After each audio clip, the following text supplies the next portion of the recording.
Good afternoon, good afternoon, guys. My name is Evan Lucas, and I'm reporting live today during the halftime of the Rockets Golden State Warriors game, Game 4 of the playoffs. Go Rockets! Just had to get that in there.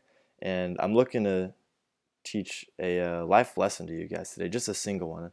Um, Not even teach really, just make you guys more aware, and that is why you should learn how to cook. And I am not a professional chef, so if it seems like that, don't worry, I'm not. So let's get into it. The first fact I'm going to lead you guys off with is that in 2015, that is last year, for the first time ever, Americans spent more money on restaurants and bars than they did buying groceries. Now, this might become as a surprise to you. It did as a surprise to me, but that means people are spending more money at restaurants and bars than they are at grocery stores. And looking forward to the future, this trend is not expecting to change as millennials such as myself continue to outnumber baby boomers every single year. And we are known as a generation that likes to go out and eat. We look at it as a social interaction. And it's not a problem. You just need to be aware of some of the outcomes over the course of time, which is what I'm going to try to get into. And again, I think eating out is great. I love going to bars and restaurants. The key here is moderation, all right? So, what is the problem? People are not cooking enough. According to Forbes, last year, Americans spent an average of $936 eating out at lunch alone. And bear with me here because I'm going to run through a few statistics. It's going to be a few numbers. It should all make sense, but I'm going to lay out the facts, and then we're going to get to the bigger picture. All right. So Americans ate out an average of 4.2 times per week, at a mean price per meal of $12.75. All right. The average home cooked meal costs $4, which means every meal you cook at home instead of going out to eat, you save an average of $8.75. All right. So best case scenario, you say, you know what, Evan, you're right. I'm not going to eat any more meals out. I'm going to cook all my meals. You'll save an average of $1,911 per year. But guess what, guys? I'm not asking you to eat all your meals at home. My goal for you guys is to eat 1 to 2 less meals out per week, which means getting in your kitchen, making a great meal for your family, or whoever you live with, or maybe just yourself.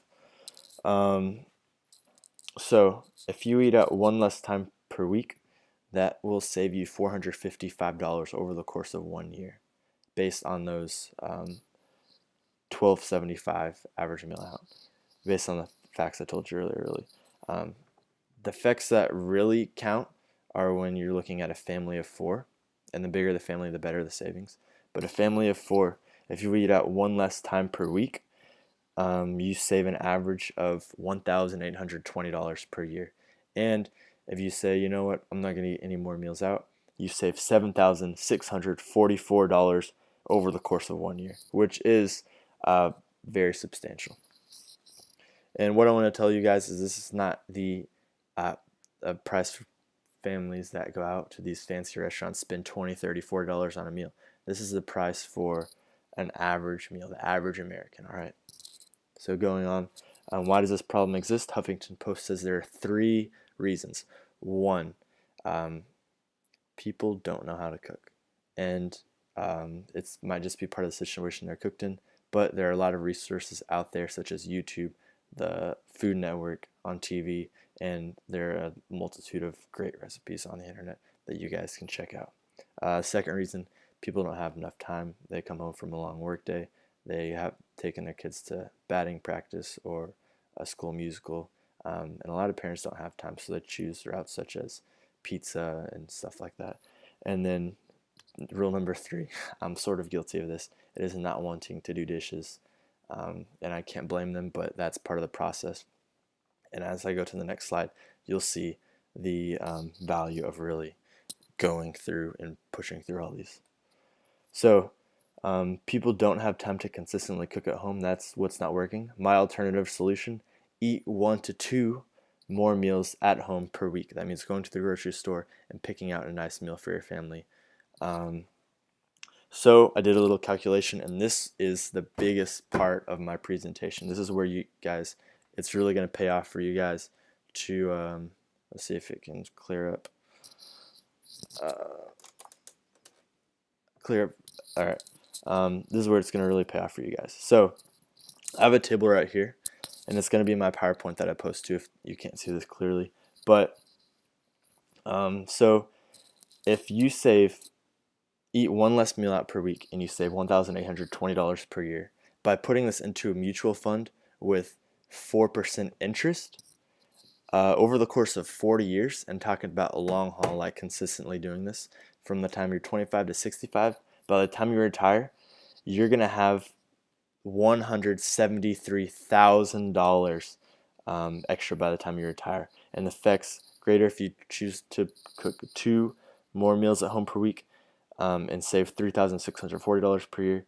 You're going to end up with $346,000 by the time you retire. This is absolutely transformative for people who are trying to retire.